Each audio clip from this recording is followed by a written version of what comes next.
Welcome to the current session, students. In this class, let us prove some of the results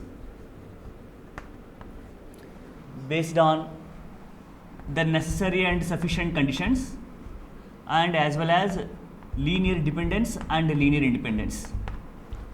So first of all, let me take the result based on linear dependence. So this result is very useful. In fact, we make use of this result for many subsequent theorems and chapters, so that whenever we are going to decide whether a given set is linearly dependent or not, we simply verify this condition based on this result and we confirm that, right? So let me write the result first.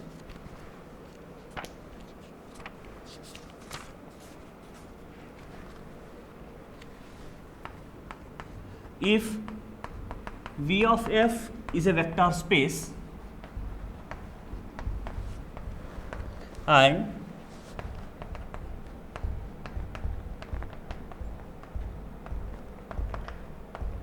capital S is equal to set of alpha 1, alpha 2, so on alpha n is a finite subset of non-zero vectors of V of f, then S is linearly dependent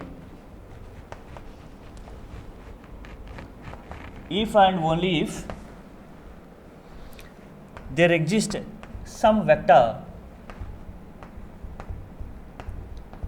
alpha k belongs to S, comma 2 less than or equal to k less than or equal to n,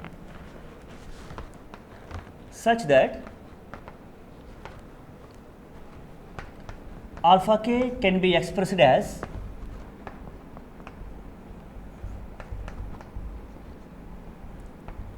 a linear combination of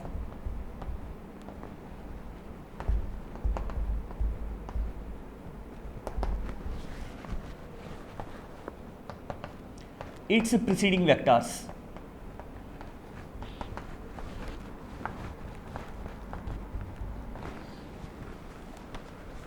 So first of all, let me read the statement once again.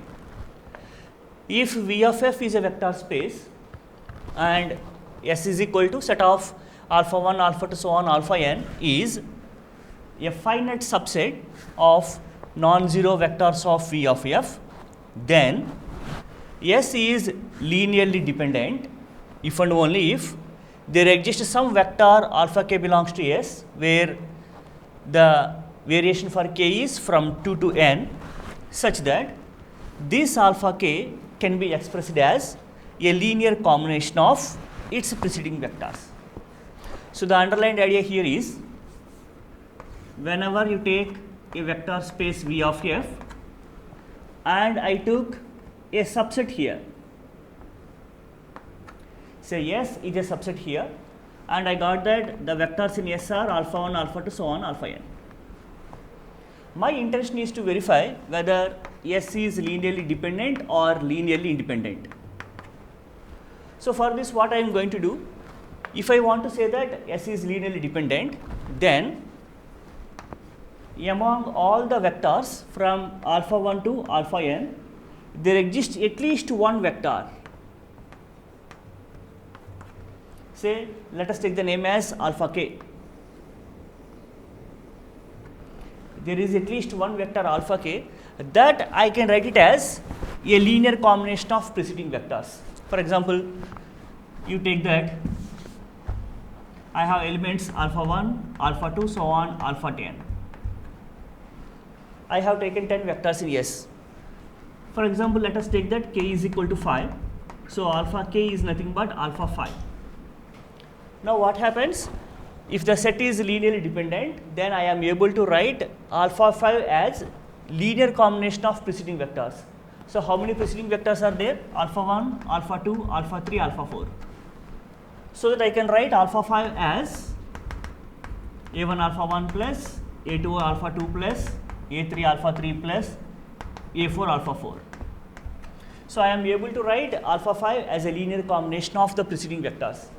And the same condition holds whenever you find a vector which is a linear combination of preceding vectors, then immediately we can say that the set is linearly dependent.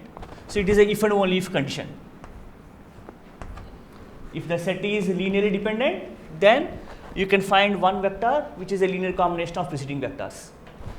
If whenever you have a set and in that set a vector is such a property, then you can say that the set is linearly dependent. Vice versa you are going to prove, right? So let us prove the result one after the other.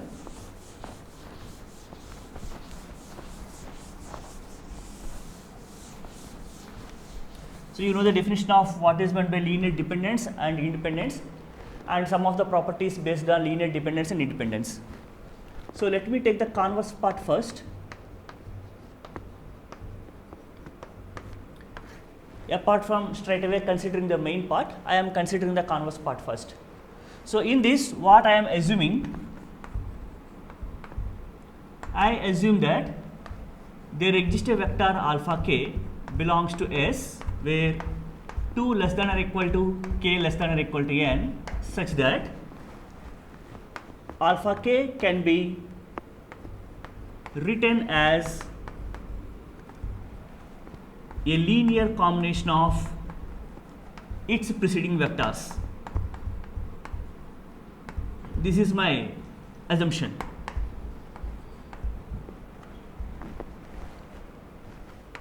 So what is my claim here, or what I need to prove? I have to prove that the set S is linearly dependent.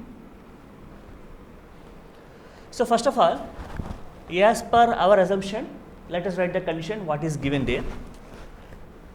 So we can write alpha k as linear combination of preceding vectors, means you can write b1 alpha 1 plus b2 alpha 2 plus so on plus b k minus 1 alpha k minus 1, where b1 b2 so on b k minus 1 are the scalars belonging to the field F.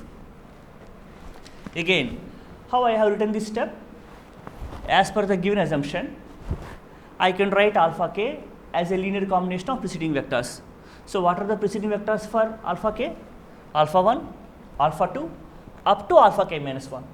So if I simplify this expression, the output vector is nothing but alpha k, and linear combination is nothing but sum of the product of the scalar into vector, and all the scalars in this expression are belonging to the field F.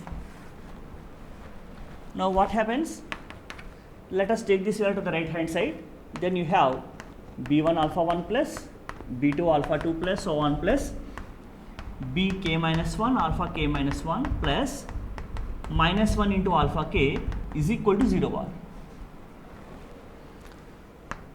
Now observe that this is a linear combination of the vectors alpha 1, alpha 2 up to alpha k, and the result is nothing but 0.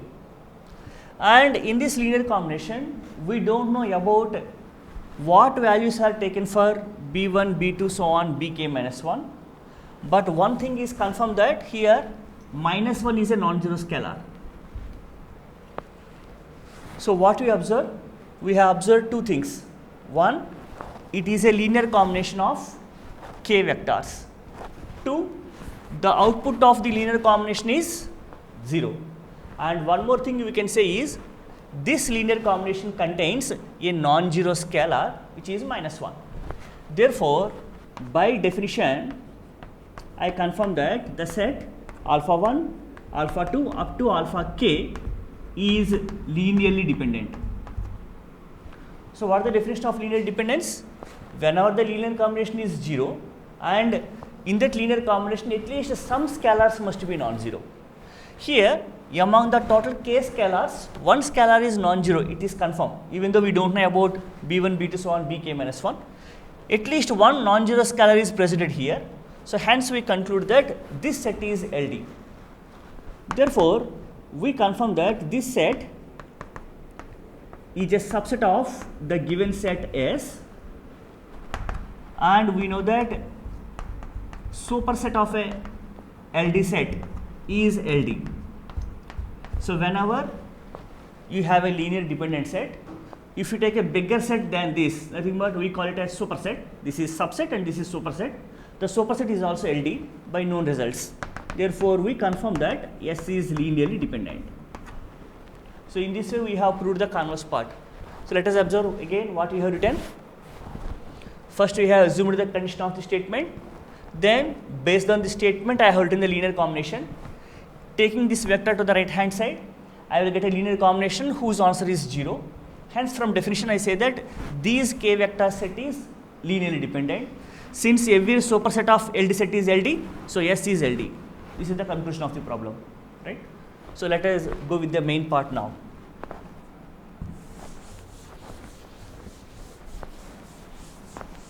So please note that without knowing the definition of linear dependence and independence, you cannot understand these results. So let us go with the main part first. So here what we need to assume, we assume that S is linearly dependent. So what we need to prove, or what is our claim? We have to show that there exists a vector alpha k belongs to S such that 2 less than or equal to k less than or equal to n, and alpha k is a linear combination of its preceding vectors.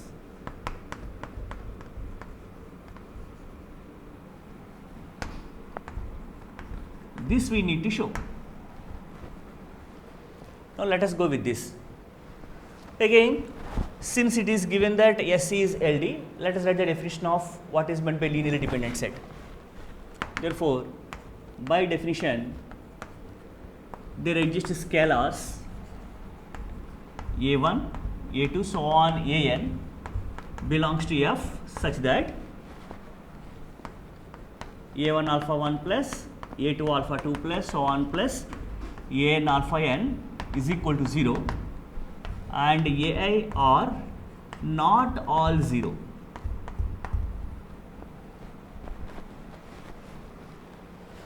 Ai are not all 0. So this statement I have written straight away from the definition of the linear dependence of a set.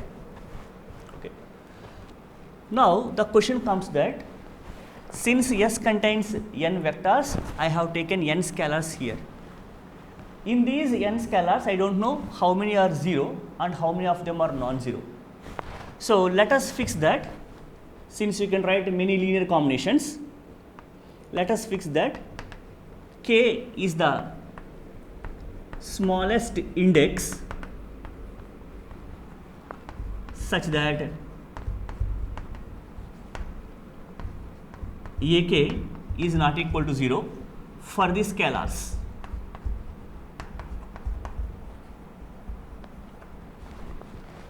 So it means that among A1, A2, so on An, I have taken that the first k scalars, that means A1, A2, A3 up to Ak, these are non-zero, right? Remaining all the scalars are 0. Let us assume that, because we don't know how many of them are taken like that. So you can write many linear combinations. So among that I have picked one. Okay. Now what happens? This linear combination will come as A1 alpha 1 plus A2 alpha 2 plus so on plus Ak alpha k equal to 0. Because remaining scalars Ak plus 1, Ak plus 2 so on up to An are have becoming 0. So only first k scalars are non-zero, remaining scalars are 0. That is my assumption. So apart from taking total n scalars, I have removed the 0 scalars. So this is the remaining expression. You can draw the picture like this. Total we have from 1 to n scalars are there. So at this we have assumed that the first scalars are non-zero. So this number is k. The remaining scalars are 0. So what happens? A1, A2, A3 so on up to Ak are non-zero. Remaining all these are 0. So this expression will be reduced like this. Now here I confirm that k must be greater than 1. Why I have taken like this? what happens if k is equal to 1?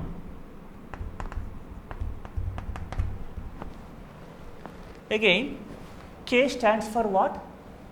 K stands for number of non-zero scalars. So if I say that this expression is containing k scalars, if I mention that k is equal to 1, it means this expression contains only one scalar as non-zero and all the remaining are 0. It means only first term is presented in this expression and all the remaining will become 0.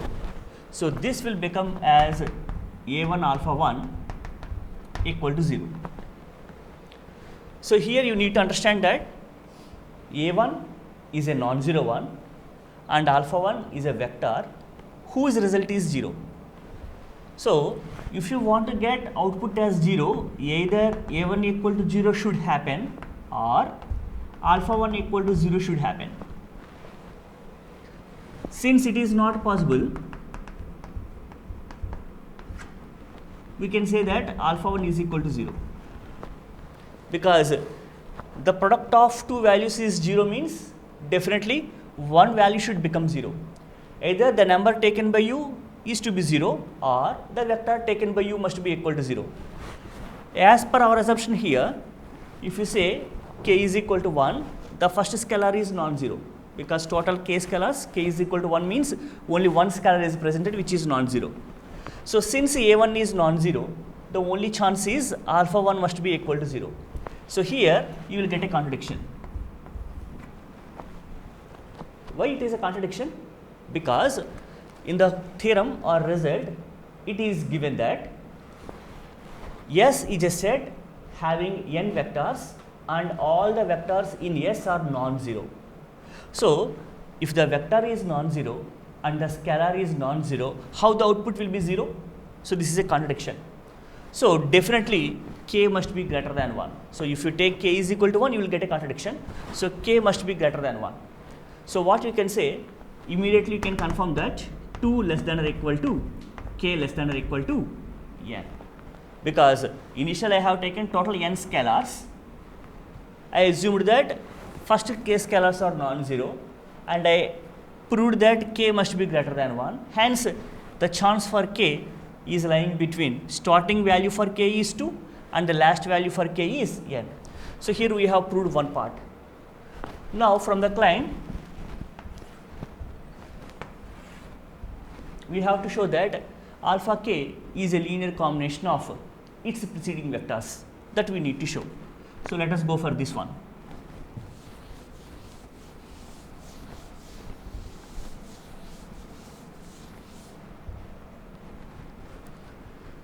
So from this expression, you keep this value on the left hand side and you take all the remaining values to the right hand side. So what you will get? You will get ak alpha k is equal to minus of a1 alpha 1 plus so on plus ak minus 1 alpha k minus 1. Basically all the scalars are belonging to f, the field f, right? So in this all scalars are non-zero as well. Since ak is a non-zero scalar, you can find inverse of ak in the field, because field is nothing but a set having 5 properties with respect to place and 5 properties with respect to dot. So closure, associative, identity, inverse, all these things we will get. So since ak belongs to f, we can say that ak inverse also belongs to f. So since ak belongs to f and ak is not equal to 0, so ak inverse belongs to f and f is a field. Now you multiply this expression both sides with ak inverse. So you have ak inverse into ak alpha k is equal to minus ak inverse into a1 alpha 1 plus so on plus ak minus 1 alpha k minus 1. So applying associative law, this is ak inverse into ak, nothing but 1 into alpha k is equal to minus of, you multiply each term with this one. So this is ak inverse a1 into alpha 1 plus so on plus A k inverse into A k minus 1 into alpha k minus 1. Now you can observe that alpha k is written as a linear combination of preceding vectors, because some number into alpha 1 plus some number into alpha 2 plus so on plus some number into alpha k minus 1. Therefore, the proof is complete here. So in this result, what we have considered, if you want to check whether a set is linearly dependent or not, what you are going to do, apart from going with the previous approaches, that is calculating the determinant, so that if det is 0, then we confirm that it is linearly dependent, or always we apply the definition approach, which says that whenever we write a linear combination, after solving the system of equations, we need to find the scalars. If scalars are existed, then you can confirm that it is linearly dependent. And what is the third model? If you want to say that a set is linearly dependent, among all the vectors in the set, you should find at least one vector which is a linear combination of the preceding vectors. So among all the vectors, we must be able to find at least one vector which is a linear combination of the preceding vectors. Hence, we confirm that the set is linearly dependent, right? That is the conclusion of the problem. Welcome to the current session. In this session, I want to discuss about the necessary and sufficient conditions 1 and 2. So far, we have solved many problems using the necessary and sufficient conditions. We didn't prove them yet. The first necessary and sufficient condition says that whenever you have a subset W in the vector space V, then it will become a subspace if and only if satisfying two conditions. The first one is alpha minus beta belongs to W whenever you take alpha comma beta belongs to W. The second condition is A alpha belongs to W whenever you take the scalar A belongs to F and alpha belongs to W. So I need to verify these two sub-conditions will hold in W if it is a subspace. Remember that it is an if and only if condition. So whenever W is a subspace, these two conditions will hold, and whenever the two conditions are satisfied by the subset W, then it will become the subspace. The second necessary and sufficient condition is, again, we take a non-empty subset W of V. W is a subspace if and only if A alpha plus B beta belongs to W for all scalars A comma B belongs to F, and for all vectors alpha comma beta belong to W. These two conditions I want to prove in the current session, right? So let us take the first one. In fact, the second condition is a follower for the first condition. So we make use of the first condition to prove the second one.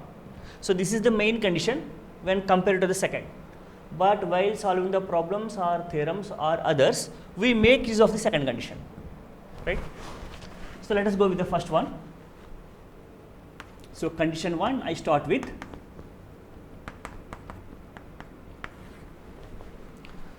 so what is the hypothesis here? It means what is the common data given in the problem or theorem? W is a non-empty subset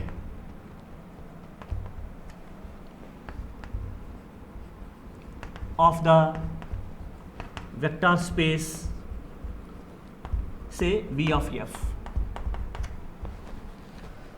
Since it is if and only if condition, it contains two parts. So let us go with the main part. So what are assumption here? We assume that W is a subspace of V.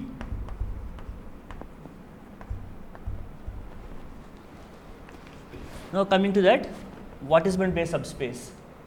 Subspace is nothing but it is a subset and a vector space. Therefore, we can say that W itself is a vector space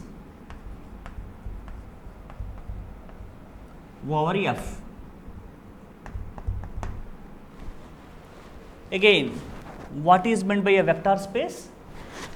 From the definition of vector space, we can say that W comma plus is an abelian group and there are some conditions hold on W. So other properties with respect to scalar multiplication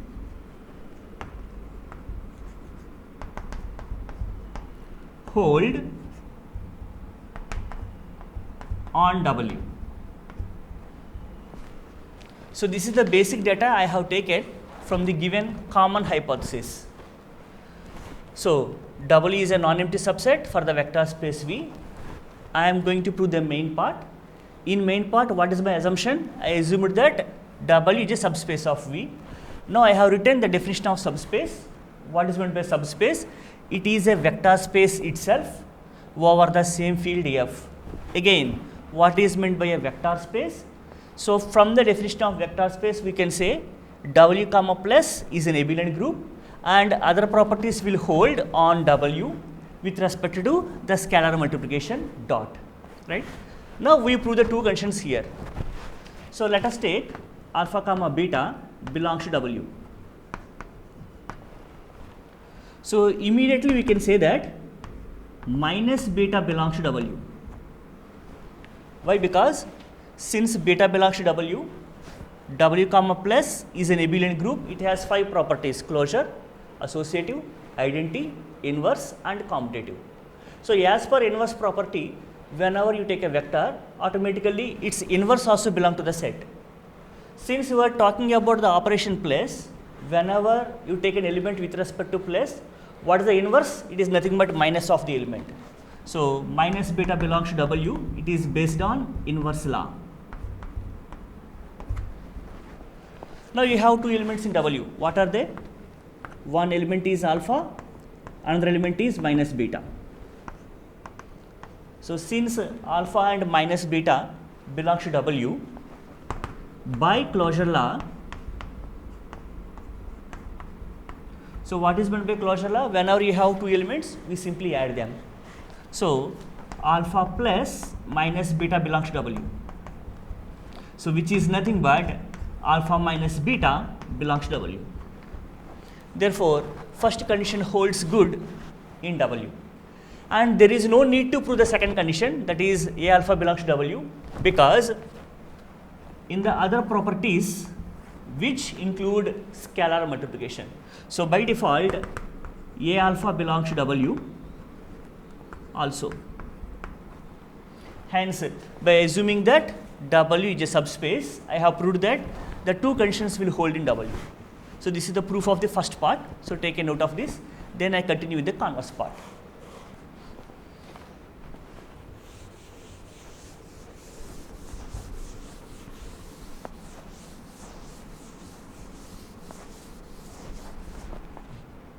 So now we go with the converse part. So in this, what we are assuming, the given 2 conditions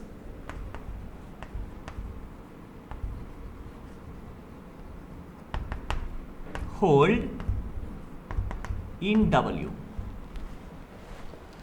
So what we need to show? We have to prove that W is a subspace of V.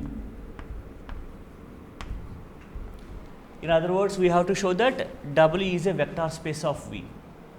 So I need to prove that W comma plus is an abelian group and the remaining properties automatically. Okay?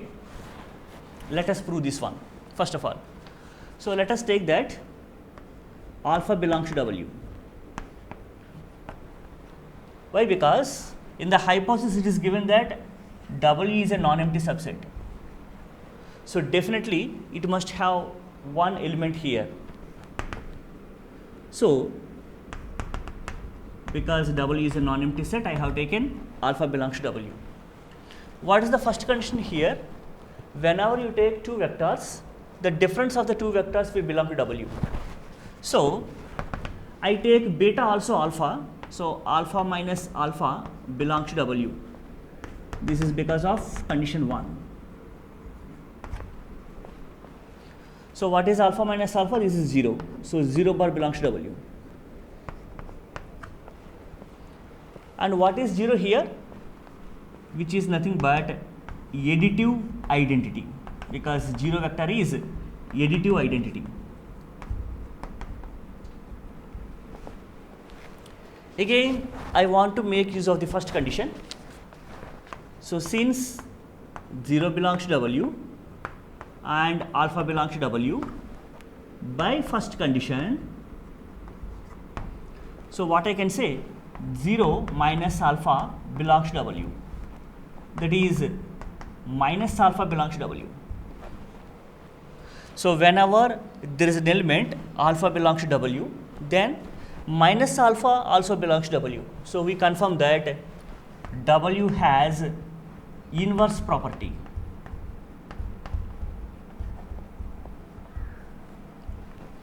Therefore, W comma plus is a group.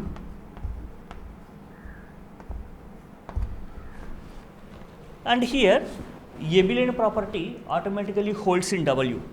Why? Because so this is the main vector space V I have taken, and I take a subset W here. So whenever I take elements here, say alpha comma beta, these elements belongs to V also. Since V is a vector space, the values which are satisfied by alpha and beta automatically hold in W as well. Since alpha comma beta is equal to, say alpha plus beta is equal to beta plus alpha in V, it automatically holds in W. There is no need to prove. So W comma plus is a group, hence it is abelian group.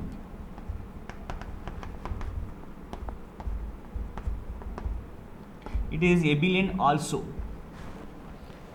So I have proved the first condition. Then I will prove that remaining properties will hold in W. So what is the second condition given there? W has a property that A alpha belongs to W for all scalars A belongs to F, and for all vectors alpha belongs to W. So what are the remaining properties I need to show? I have to show that A into alpha plus beta is equal to A alpha plus A beta, A plus B into alpha equal to A alpha plus B alpha, and AB into alpha is equal to A into B alpha, and 1 into alpha is equal to alpha. All these properties will hold in W because W is a subset of V. Again the question comes, why these conditions will hold automatically in W, right? So this is our second condition. What is the second condition? Whenever you take a number and whenever you take a vector, if you multiply the two things, then it will belong to W. This is the property you have taken for W. Now say, if you take alpha plus beta as a vector in W, A is any number in the field F, then if you multiply A into alpha plus beta, this value belongs to W as per condition 2.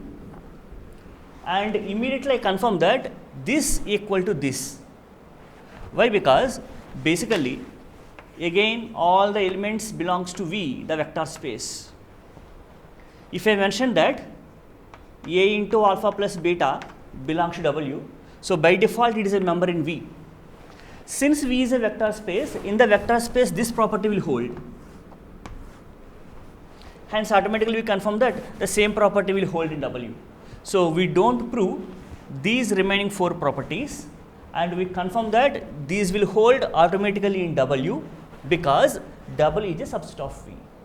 So hence we confirm that W is a vector space of V. So this is the solution for the first necessary and sufficient condition, right? Now we discuss the second one.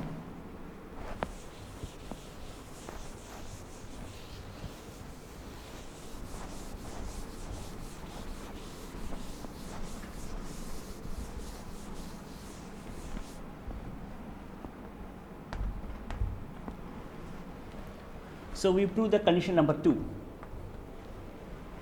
right? So what we are proving here, whenever W is a subspace, then A alpha plus B beta belongs to W for all scalars A comma B belongs to F, and for all vectors alpha comma beta belongs to W, and vice versa. So this contains the main part and converse part as well. So either for condition 1 or condition 2, always the hypothesis is same. So what are the hypothesis? W is a non-empty subset for the vector space V of F. This is fixed. Now we prove the main part. So what is the main part? Assume that W is a subspace of V. So to prove the condition, let us take that A comma B are any scalars in the field F, and alpha comma beta are any vectors in W, right? So therefore we can say that A alpha and B beta belongs to W. Why? Because since W is a vector space, there are two basic conditions. One, it has first property with respect to vector addition, that is the symbol plus, and second, it satisfies the scalar multiplication property. So what is meant by scalar multiplication? Whenever you have a scalar and a vector, then we simply multiply them. Always the result belongs to the subset W. So A is a scalar, alpha is a vector. So A alpha belongs to W. Similarly, B is a scalar and beta is a vector. B beta belongs to W. So this I have written based on scalar multiplication property.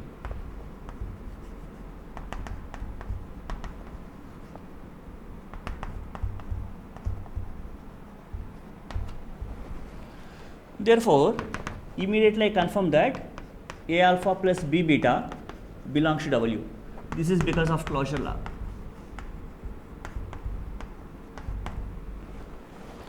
So why I have taken? Since W is a vector space, it is a group. W comma plus is a group. So it has the four properties: closure, associative, identity, and inverse. So whenever we take two values, if you simply add them, the result also belongs to the same set. This is the first property, closure law. So since A alpha belongs to W and B beta belongs to W, by applying closure law, we confirm that A alpha plus B beta belongs to W. So in this way, we prove the main part. So by assuming that W is a subspace of V, we have proved that A alpha plus B beta belongs to W, right? So we prove the converse part now.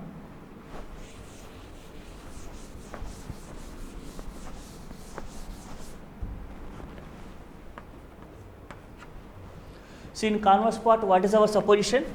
We assume this condition and we prove that W is a subspace. So assume that A alpha plus B beta belongs to W for all A comma B belongs to F, and for all the vectors alpha comma beta belongs to W. So what is our claim here? We have to show that W is a subspace of V.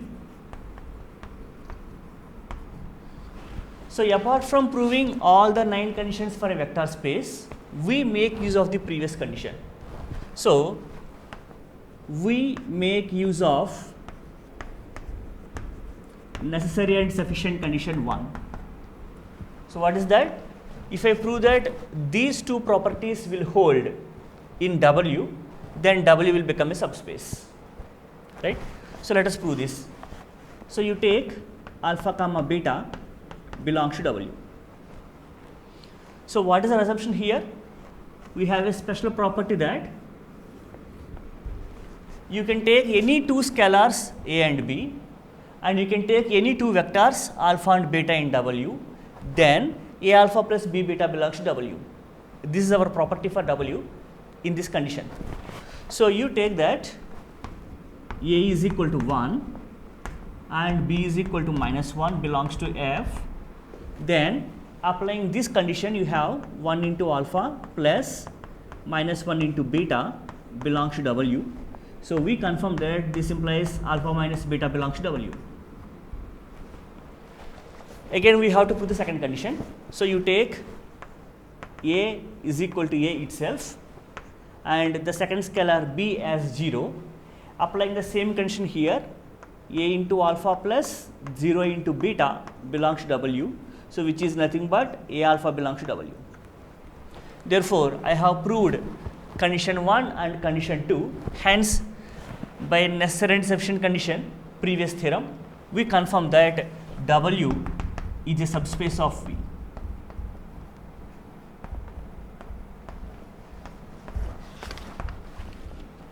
So this is the proof.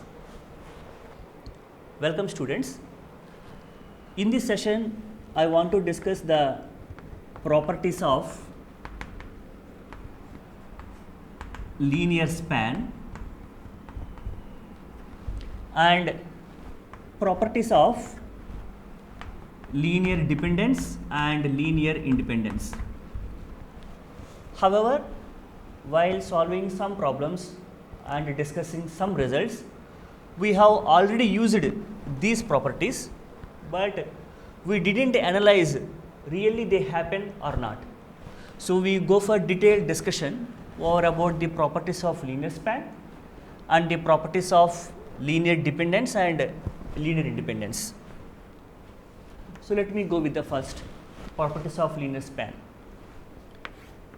So let us consider that V of F is a vector space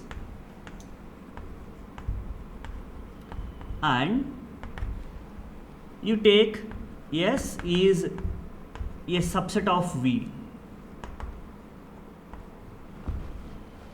You can fix some vectors for S also. You take S is equal to alpha 1, alpha 2, so on alpha n.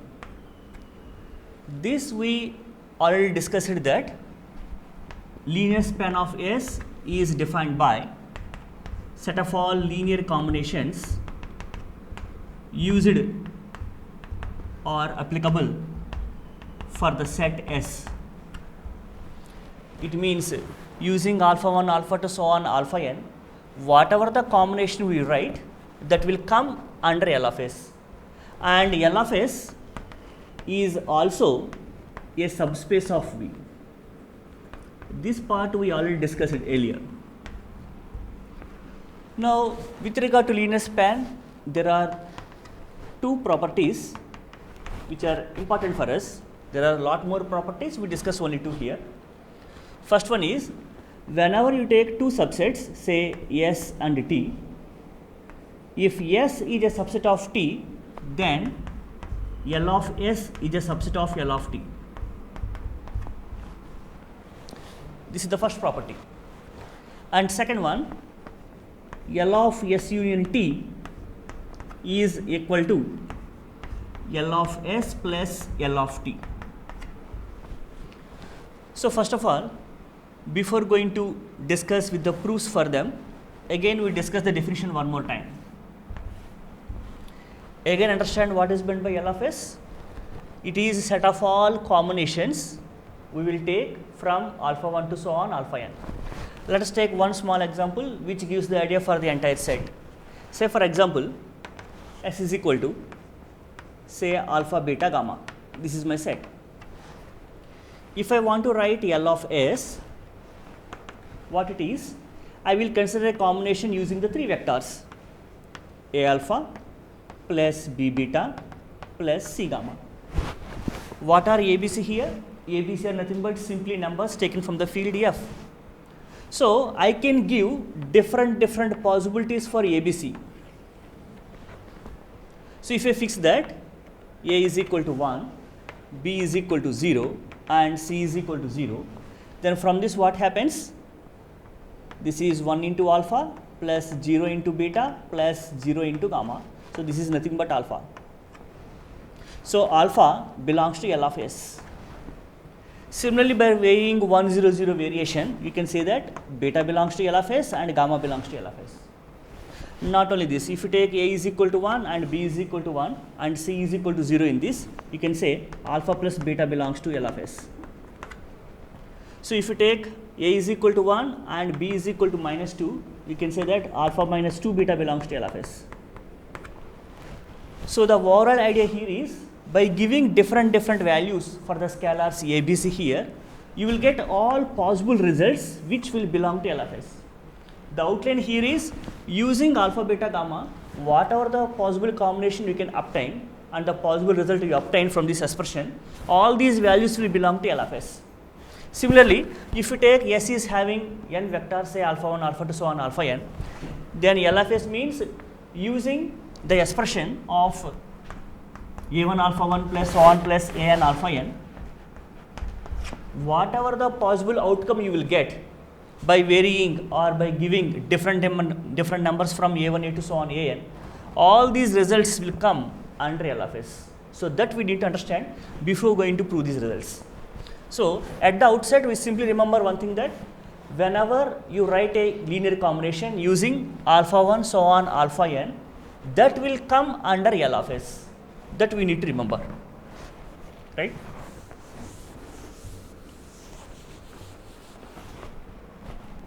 So let us prove with the first one. So I have taken that S is a subset of T. Let us take, for example, say S is equal to alpha 1, so on alpha n, and T is equal to alpha 1, so on alpha n, and you take some more vectors, say beta 1, so on beta m. So it is clear that S is a subset of T. Now we have to show L of S is a subset of L of T. Let us take any value in L of S. Again, what is meant by L of S? An expression using alpha 1, so on alpha n. So you can write X as, say, b1 alpha 1 plus so on plus bn alpha n. So this is a combination of alpha 1, alpha 2, so on alpha n. The same expression I can write it as b1 alpha 1 plus so on plus bn alpha n, then putting zeros here, 0 into beta 1 plus so on plus 0 into beta n. So the value will not change. I can rewrite the thing like this. Now you can observe that this x is written as a combination of the vectors using alphas and betas. So this is equal to linear combination of elements of T. Therefore, we confirm that X belongs to L of T. So initially X is taken in L of S. Now I proved that X belongs to L of T. Hence we confirm that L of S is a subset of L of T. So this is the proof for the first one. Again, observe what I did. I took X in L of S. I have written its definition. So this expression is modified like this, which is involving two types of combinations, alphas and betas. Hence it will belong to L of T. Hence we say that L of S is a subset of L of T. Now we go with the second part.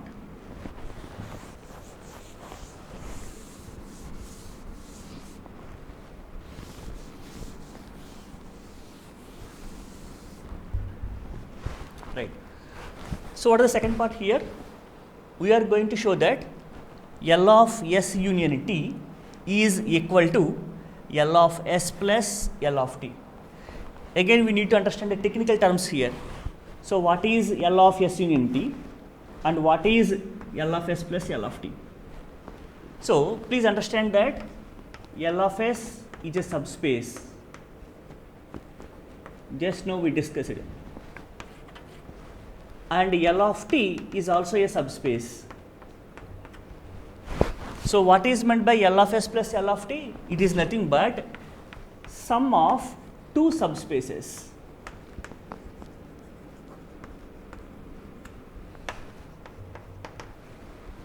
So we know that L of S is a subspace, L of T is a subspace. So if you take the sum for them, it is nothing but sum of two subspaces. So earlier we discussed that sum of two subspaces is again a subspace, And how the elements are different? So you can take one example. In earlier classes, we have given the definition as W1 plus W2, the sum of two subspaces defined by set of all alpha 1 plus alpha 2 such that alpha 1 belongs to W1 and alpha 2 belongs to W2. So this is the definition for sum of the subspaces. So in the same way, we define L of s plus L of t as sum of two values, where first value belongs to L of s and second value belongs to L of t. So this is all about the RHS part. So coming to the LHS. So what is meant by L of s union t? Again understand, what is L of s? Whenever you have a set S, you are writing all possible combinations using S, that you are calling it as L of s. So similarly, what is L of s union t?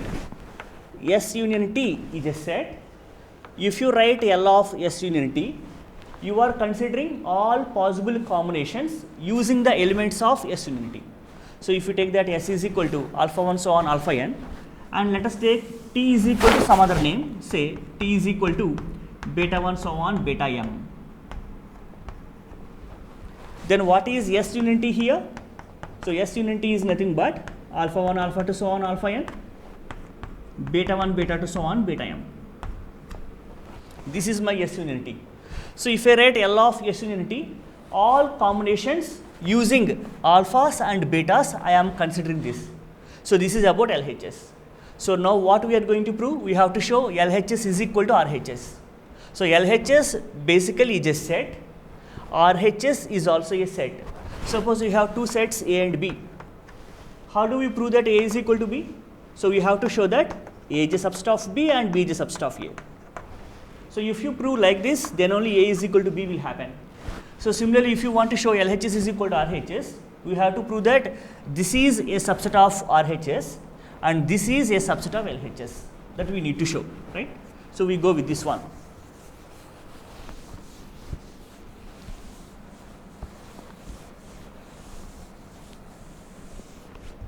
Right. So this part I am proving now. So I am proving the condition 2. This is my intention. I have to show that L of s union t is equal to L of s plus L of t. So this is the hypothesis I have taken.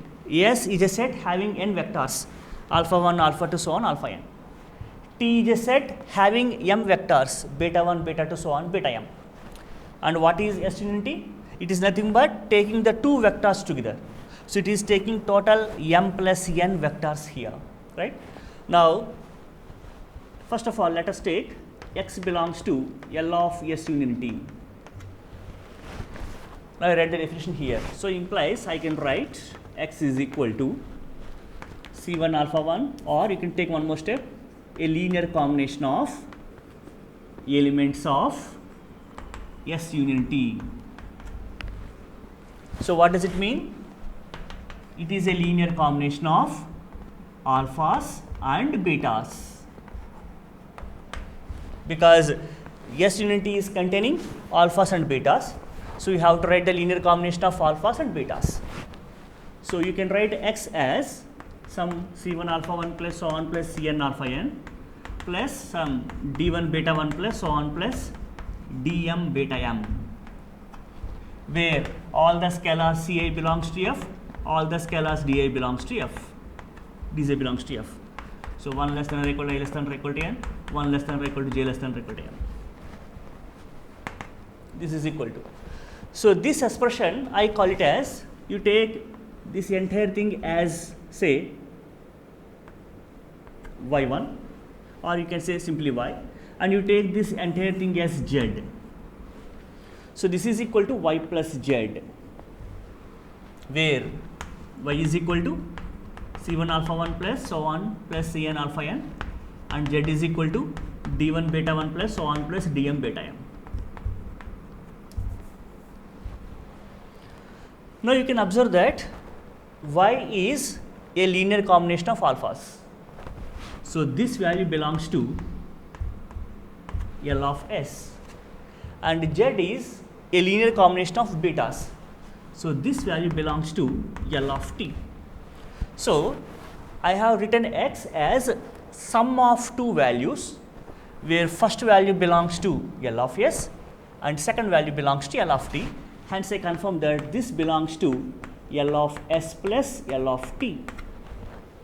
Therefore, L of s union t is a subset of L of s plus L of t. So this is equation 1. Now I prove the other part. So I have proved that LHS is a subset of RHS. Now I want to show that RHS is the subset of LHS. That I will do now.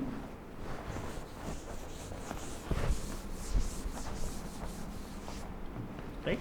So this is the first part I have taken. So on the other hand, right. So you take, so you can take another value. For example, say capital X. Capital X belongs to L of s plus L of t. So as discussed earlier, L of s plus L of t is nothing but sum of two subspaces. So implies I can write capital X is equal to sum of two things. For example, say gamma plus delta. So where gamma belongs to L of s and delta belongs to L of t. This implies since gamma belongs to L of s, you can write gamma as, you can take different numbers. For example, say P1 alpha 1 plus so on plus Pn alpha n. Since delta belongs to L of t, you can write it as some Q1 beta 1 plus so on plus Qm beta m for gamma and delta respectively. So I have inserted brackets here to show that this is the value for gamma and this is the value for delta, but there is no need to write brackets in exam, right? So this is for your convenience and for your understanding. So here you can take a single expression here. So P1 alpha 1 plus so on plus Pn alpha n plus Q1 beta 1 plus so on plus Qm beta m. So this equals to linear combination of alphas and betas. So this belongs to L of s union t. Therefore, capital X belongs to L of s union t. Therefore, you can say that L of s plus L of t is a subset of L of s union t. Hence, from 1 and 2, we conclude that LHS is equal to RHS. This completes our proof. So you please take a note of this.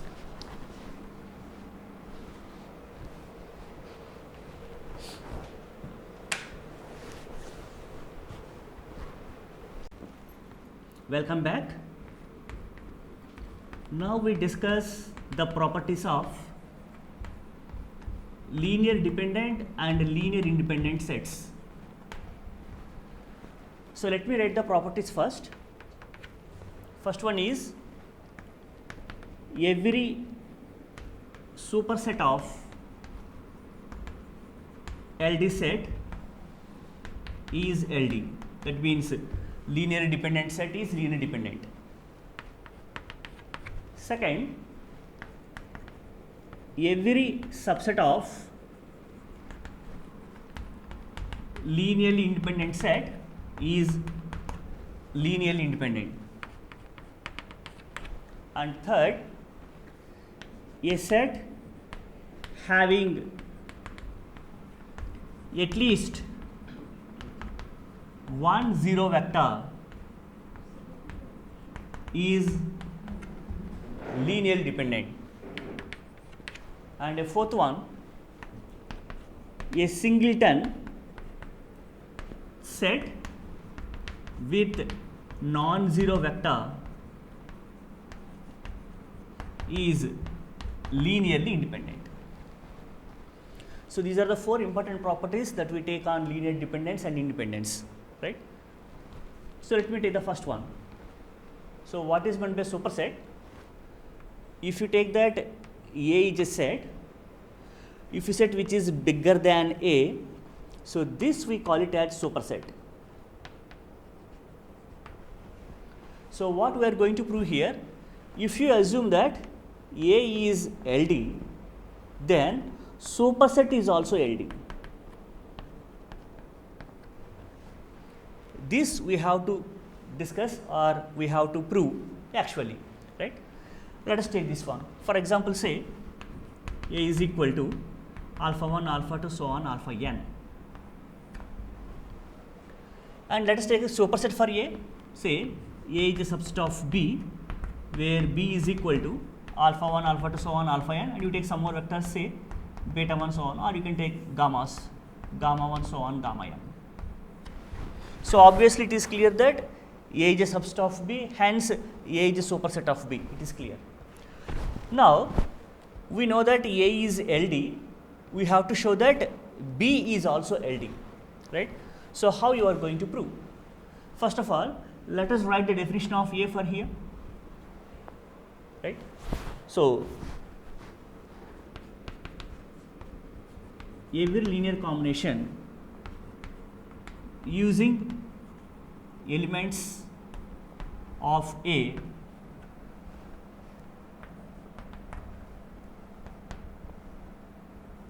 contains non-zero scalars. Some non-zero scalars you can take.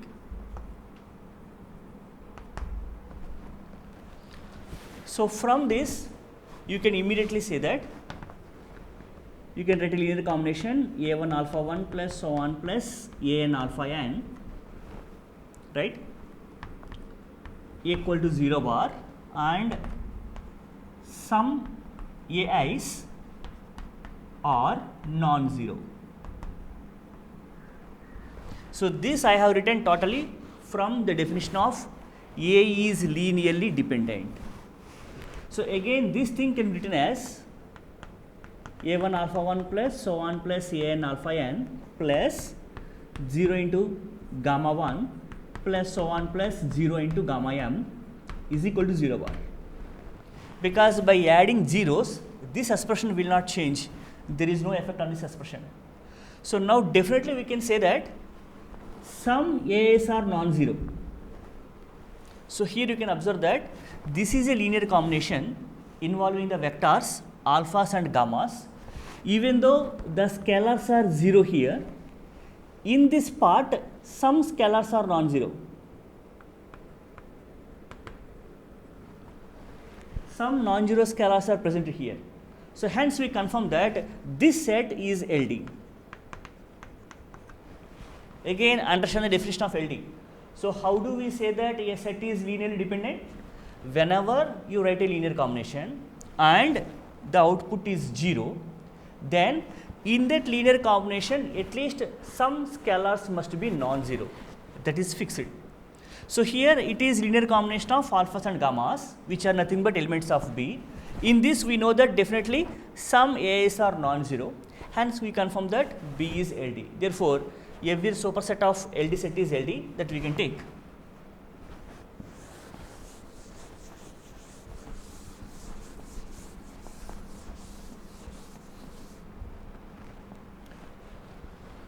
Now coming to the second point, every subset of linearly independent set is linearly independent, right? For this also we take the same proof. Say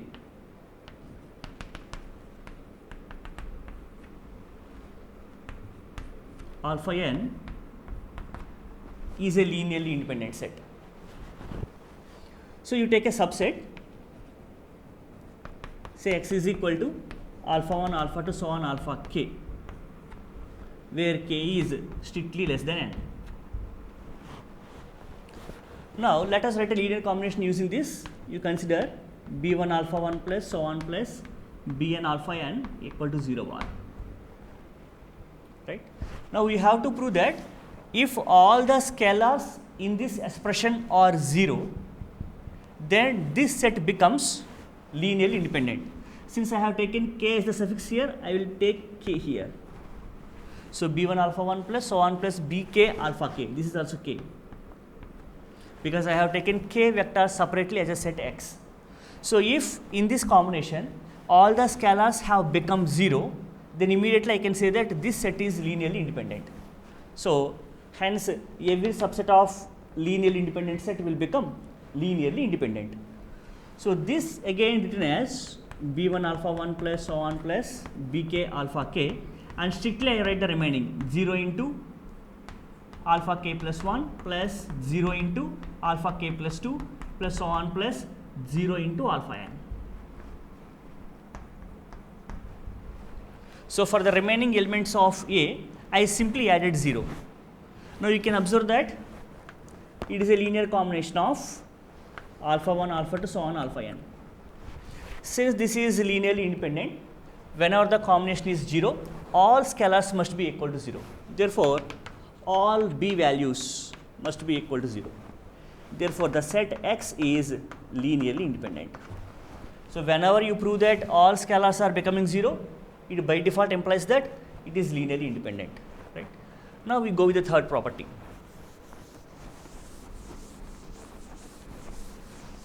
So unless you understand the definitions of linear dependence and independence, you cannot understand these properties.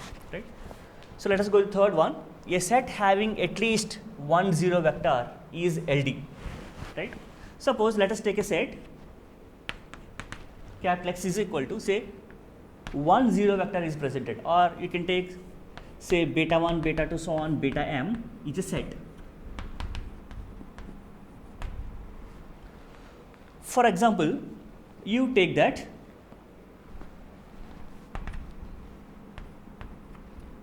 beta k is a 0 vector.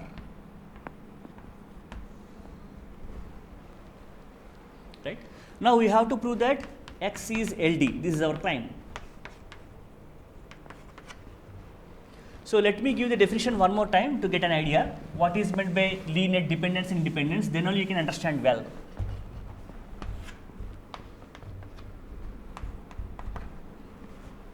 So if you want to say that a set is linearly dependent, you should write a linear combination. This is the first part.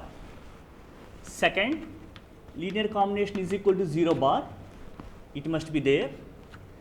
And third, some scalars in linear combination must be non-zero. This is the actual meaning of linear dependence. For linear independence, what we take? We should write a linear combination. Linear combination must be equal to the 0 vector, and third, all scalars must be 0.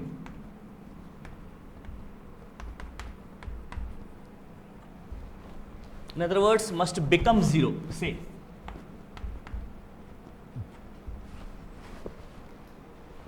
Now here I want to prove that X is linearly dependent. First of all, write a linear combination in this way. So I will write that, say, B1 beta 1 plus B2 beta 2 plus so on plus Bk minus 1 beta k minus 1 plus some number beta k into beta k bk plus so on bk plus 1 into beta k plus 1 plus so on plus, say, bm beta m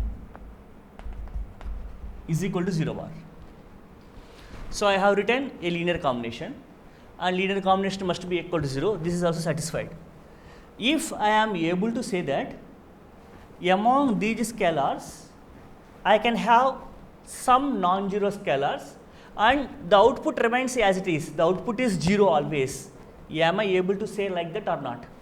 So for this I can write 0 into beta 1, 0 into beta 2 plus so on plus 0 into beta k minus 1. Here I take the value as any number, say 1 into beta k plus 0 into beta k plus 1 plus so on plus 0 into beta m is equal to 0 bar. since beta k is 0 vector, I have assumed that at the position of beta k, I can fix any number. It may be 1, 2, 3, 4, so on, any number I can take. So for example, this actually nothing but some number 1 into 0 bar. So this entire expression is 0. This entire expression is 0. Since you are multiplying a number with 0 vector, this is also 0. Hence the output is also 0. Hence I got a linear combination such that output is 0. And in this linear combination, a non-zero scalar is presented. So hence I conclude this is a linearly dependent set. Right? So coming to the fourth property.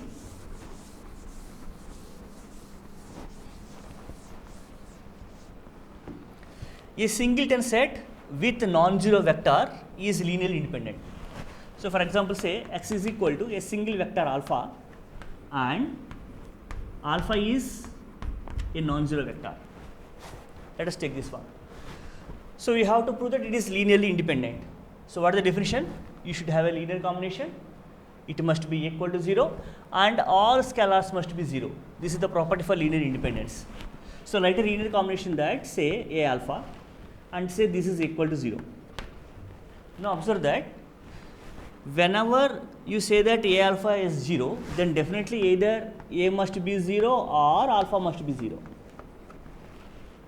Right?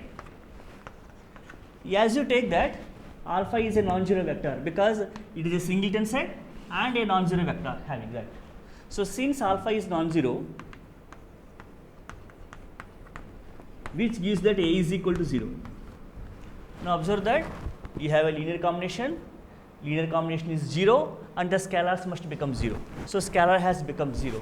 Therefore, x is linearly independent.